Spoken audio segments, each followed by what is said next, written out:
정부가 새로운 택지를 만들기 위해서 12년 만에 처음으로 그린벨트를 해제하기로 했습니다. 전체 5만 가구를 짓는데 이 중 2만 가구가 서울 강남권에 들어설 예정입니다. 취재 기자와 자세히 알아보겠습니다. 부동산부 방서우 기자 나와 있습니다. 방 기자, 이번에 풀린 그린벨트 구체적으로 어느 곳입니까? 네, 일단 정부가 88 부동산 공급채택 발표 당시 이제 수요가 높은 수도권에서 주택 공급을 확대한다고 했었습니다. 네. 하지만 이제 수도권에서는 빈 땅이 거의 없기 때문에 이제 그린벨트를 푼다고 했었고 이들 지역에서 올해 5만 가구, 내년 상반기 3만 가구 등 총 8만 가구를 공급할 계획입니다. 이번에 풀린 곳은 바로 그 5만 가구가 들어설 곳들인데요. 서울에서만 거의 절반에 달하는 이제 2만 가구가 강남권에서 나올 예정입니다. 그 밖에 이제 고양 대곡 역세권에서 9천 가구, 또 의왕 오전 왕곡에서 14,000 가구, 의정부 용현에서 7천 가구 등 이 경기도에서도 3만 가구가 공급될 예정입니다. 네. 이 서울에 그린벨트를 푼 곳이 상당히 입지가 좋은 곳입니다. 그런데 서울에 워낙 땅이 없다 보니까 이 지역이 좀 풀릴 것이다. 시장에서도 이런 예상은 했었죠. 네, 아무래도 이제 서울 면적의 24%에 달하는 그린벨트 중에서도 이제 강북권은 좀 거의 산으로 뒤덮여 있기 때문에 개발이 어렵다고 합니다. 때문에 그린벨트가 풀린다면 이제 강남권일 가능성이 높았습니다.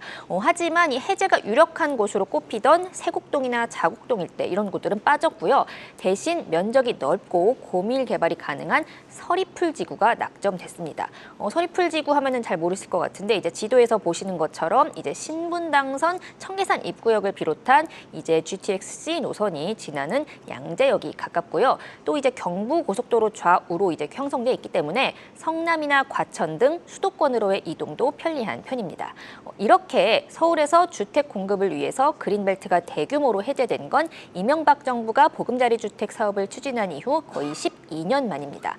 상대적으로 수요가 많은 서울 주택난 공급난 우려를 진정시키고 또 특히 집값 상승의 진원지로 꼽히는 강남권을 중심으로 가격 안정화를 유도한다는 구상으로 풀이됩니다. 박상우 장관의 설명으로 듣겠습니다.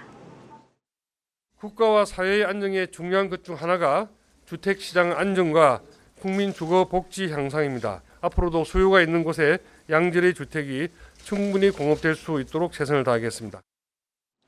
네, 그런데 이 그린벨트가 풀리는 지역들 2029년에나 입주를 한다고 하는데 당장은 이 집값 안정에는 별다른 도움이 되지 않겠습니다. 아무래도 이제 정부가 지속적으로 이제 보내고 있는 공급 확대 신호에 대비해서 이제 말씀하신 것처럼 좀 집값 안정 효과는 좀 제한적일 것이다. 이게 전문가들 의견입니다. 네. 이제 물량 자체도 적고 그마저도 이제 실제 주택 건설까지는 좀 시간이 걸리기 때문인데요. 실제로 지금 수도권에서 연간 20만 가구 내외의 주택이 공급되는데 이번 그린벨트 해제 물량 5만 가구 정도밖에 안 되니까 지금 4분의 1에 불과합니다.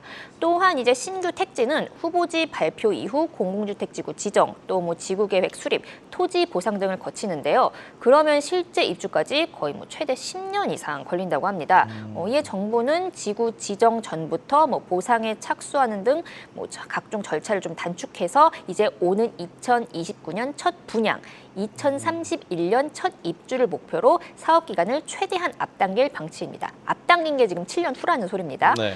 특히 2만 가구 중 이제 절반이 넘는 물량이 신혼부부용 장기 전세 주택, 이제 미리네 집이라고 하는데요. 이 물량으로 배정된 만큼 주거비 부담과 저출산 문제도 이제 동시에 잡겠다는 목표를 내놓고 있습니다. 이번에는 오세훈 시장의 설명으로 듣겠습니다. 청년들이 결혼을 결심하고 신혼부부가 자녀를 계획하는데 가장 실효성 있는 대책은 바로 주거 안정입니다. 당첨자 10명 중 7명이 자녀 출산 계획을 세우는데 도움이 됐다고 답했고 당첨자 중 3분의 1은 2명 이상의 아이를 낳겠다고 말했습니다. 하지만 지금 이걸 바꿔 생각하면 서울에서는 이 장기 전세를 빼면 지금 9천만 가구밖에 풀리지 않는다는 의미입니다. 네. 내년 그린벨트 해제 예정 물량이 3만 가구 중에서도 이제 서울은 없기 때문에 결과적으로는 좀 서울 청약 경쟁률만 높이는 결과가 아니냐 이런 지적이 나옵니다. 네, 그래도 일감이 생기는 건설사들 입장에서는 좀 좋은 것 아닙니까?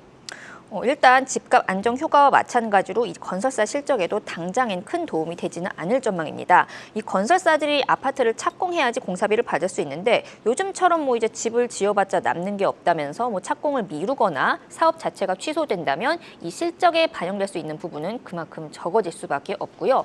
실제로 이명박 정부가 추진한 보금자리 주택도 목표 물량은 150만 가구였습니다. 하지만 실제 공급된 물량은 32만 가구에 불과했습니다. 무엇보다도 지금 지방은 여전히 공급 과잉으로 인한 미분양 문제가 심각한 상황입니다. 가뜩이나 건설사들이 지금 지방 사업장들 때문에 골머리를 앓고 있는 상황에서 지금처럼 이렇게 수도권에만 혜택을 몰아준다면 지역 간 양극화를 더욱 심화시킬 수밖에 없고 최악의 경우는 서울에서 번 돈으로 지방에서 생긴 손실을 메우는 부작용도 우려됩니다. 네, 잘 들었습니다. 부동산부 방서우 기자였습니다.